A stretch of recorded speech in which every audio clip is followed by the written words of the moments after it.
Süresiz nafaka Türk Medeni Kanunu'nun 175. maddesinde düzenlenen uygulama alanıdır. İlgili maddede şöyle direkt ben kanunun lafzını sizlere aktarayım. Diyor ki boşanma yüzünden yoksulluğa düşen taraf kendi kusuru ağır olmamak kaydıyla diğer eşinden eşinin mali gücü oranında süresiz olarak nafaka talep edebilir. Diğer eşte ise kusur aranmaz şeklinde bir kanun düzenlemesi var. Bu kanunun kaynak kanunu ise İsviçre Medeni Kanunu'dur. Yani eski İsviçre Medeni Kanunu'dur.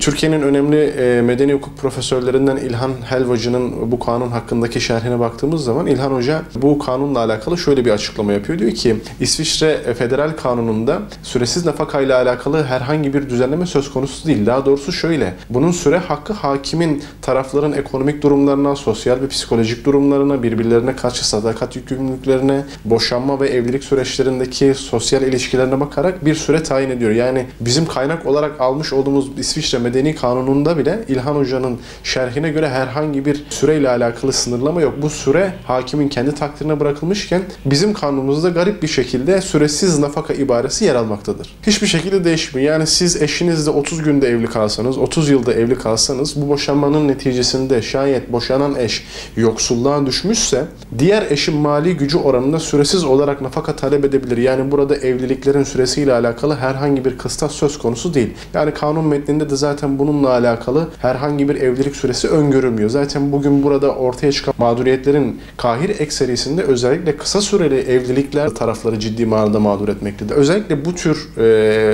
süresiz nafaka mağdurlarının genelde erkek tarafı olduğunu görüyoruz. Boşandığı eşine karşı süresiz bir şekilde nafaka ödemekle yükümlü kalıyor. Yani şunu düşünün, bir insanın ömür boyunca bir kişiye veyahut da bir kuruma veyahut da bir müesseseye borcu olabilir mi? Bitmeyen bir borçtan bahsediyoruz ve her sene nafaka alan eşin, nafaka alacaklısı olan eşin hayatın yoğun işte bu artan ekonomik problemler, artan enflasyon oranları, geçim şartlarının ağırlaşmasına bağlı olarak nafaka artırım davaları açtığını görüyoruz. Yani o alınan nafaka miktarı da hiçbir zaman sabit kalmıyor. Ya da şöyle düşünelim, ortada ortak bir çocuk var. Her iki eşin bu ortak çocuklarına karşı çocukların eğitim hayatları devam ettiği müddetçe onların maddi giderlerini karşılama yükümlülükleri ve sorumlulukları var. Boşanmışsınız, eşinizden boşanmışsınız. Ortada herhangi bir müşterek çocuk da yok. Bir ömür boyu boşanmış olduğunuz eşinize bakmakla mükellefsiniz.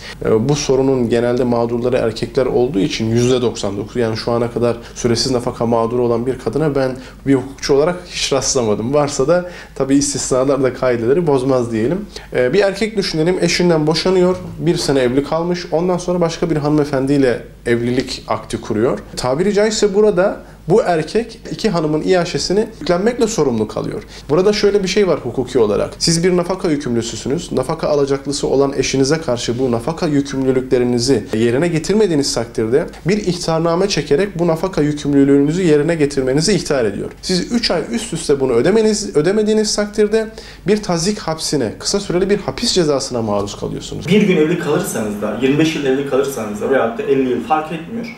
Burada kanunun da 175. maddede geçtiği haliyle sınırsız olması asıl çerçeve. Yani bu şu anlama gelir. Şahsın ne kadar evli kaldığı önemli değildir.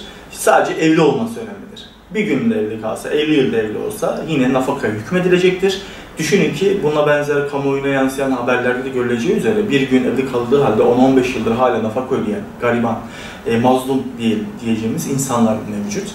Bu da hakkaniyet olmadığından çokça hem de hukukçular açısından hem normal halk arasında ciddi anlamda eleştiriye maruz kalmakta. Bununla alakalı Anayasa Mahkemesi'ne bir iptal davası için bir başvuru yapılmıştı bundan birkaç yıl önce. Fakat Anayasa Mahkemesi kanunun yerinde olduğunu düşünerekten maalesef bu başvuruyu reddetmişti. Bu da şunu göstermekte, kanun yapılırken kesinlikle insanların durumu veya hayata yansıyış dikkate alınmamakta, sadece kanun metni bir tabu olarak belirtilip ona göre uygulanmakta. Bu da hakkaniyetli sonuçlar doğurmamakta maalesef. Kişilerin yeniden evlenmelerinin önü kapanmakta. Düşünün ki bir şahıs evlendiği kadına 10 yıl nafaka vermekte ya da 15 yıl ya da 10 yıl, 5 yıl fark etmiyor. Şahıs yeni bir evlilik hayatı kurma hayalini ne yapıyor? Devamlı ertelemek zorunda kalıyor. Veyahut da evlendiği zaman bile aile huzuru kalmıyor. Biz nafakayı ömür boyu yaparak aslında insanları ömür boyu cezalandırmış oluyoruz. 2017 yılında yerel mahkeme bir karar verdi. Dedi ki bu şahısların evliliği az sürmüş, çocuk da yok, birbirini görmelerinin de anlamı yok diyerekten nafakayı 2 yıllık süreli kısıtladı. Emsal bir karar niteliğindeydi bu. Fakat Yargıtay 2. Hukuk Dairesi'nde bu karar gittiği zaman Yargıtay 2. Hukuk Dairesi böyle bir şey olamaz, kanun açıktır, süresiz nafaka kanunen nettir, burada hakimin takdir etkisi yoktur diyerekten bu kararı kaldırdı ve çok kısa süreyle evli kalmış iki şahsın bu evlilikten kaynaklı olarak koca aleyhine, kadın lehine nafaka hükmetti. Şunu da söyleyelim, İslami modelde sistem açık. Aslında kadının iddet süresi var. İddet süresince kadının erkeğe bağlılığı veyahut da erkeğin ona karşı sorumluluğu devam etmek. Yine bu İslam model paralelinde aslında çözümler üretilse daha mantıklı olacağı düşünceyseniz yine diyoruz. Yani bir gün evli kalmış şahsın ömür boyu cezalandırılması vicdanlara uygun, akla uygun değildir.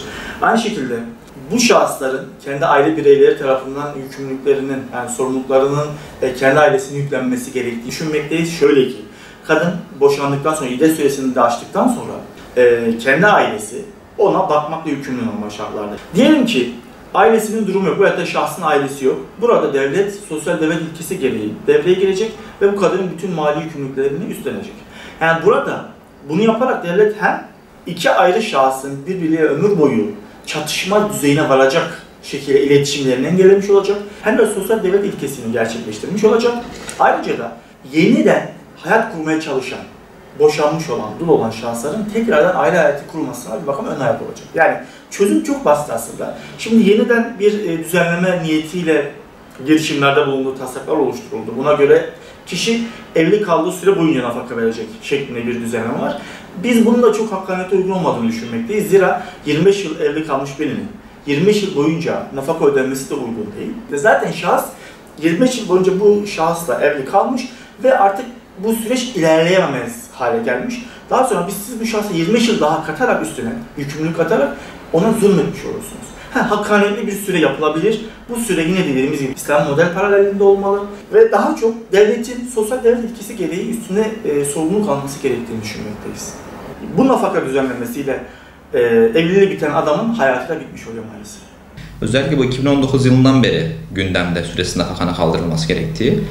Çünkü süresiz nafaka olayında birçok mağduriyetler yaşanıyor. Hani olaya bazen kadın tarafından bakıp sadece neden kadınların hakkı alınıyor gibi bir düşünce var, ancak olaya bakarken kadın erkek cinsiyet mantığı dışında daha adil, hakkaniyetli nasıl olacağı düşünülerek bakılması gerektiği kanaatindeyim. Ki son dönemde zaten bakanlık da, Adalet Bakanımız da olsun, bu kanun sürecinde Yargıtay 2. Hukuk Dairesi Başkanı boşanmayla ilgili giden dosyaların daire başkanlığında kendi görüşleri olsun, bunun hakkaniyetsiz olduğu, daha adil olmadığı yönünde.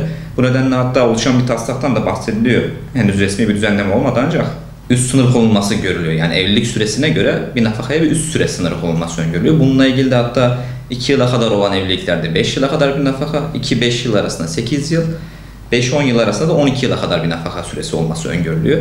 Bununla ilgili benim kendi görüşüm de ayrıca bu nafaka sürelerinin dava açıldığı tarihten itibaren olması gerektiği yönünde. Tedbir nafakası dava açıldığı tarihten başlıyor. Eğer bu nafaka süreleri karar kesinleşmesinden itibaren başlayacak olursa, günümüzdeki davalarında nereden baksanız bir 2-3 yıl süreç aldığını düşünecek olursak, yani 3 yıl artı 5 yıl yine 5 yıllık bir nafaka 8 yıla çıkmış olacak. Bu nedenle kanun taslağını henüz tabii görmüyoruz, resmi bir düzenleme yok, ama orada da yine dava açıldığı tarihten ibaresinde olması gerektiğini düşünüyorum. Bu düzenlemenin de bir an önce kanunlaşarak, yasalaşarak bu mağduriyetlerin ben de giderilmesi gerektiğini düşünüyorum.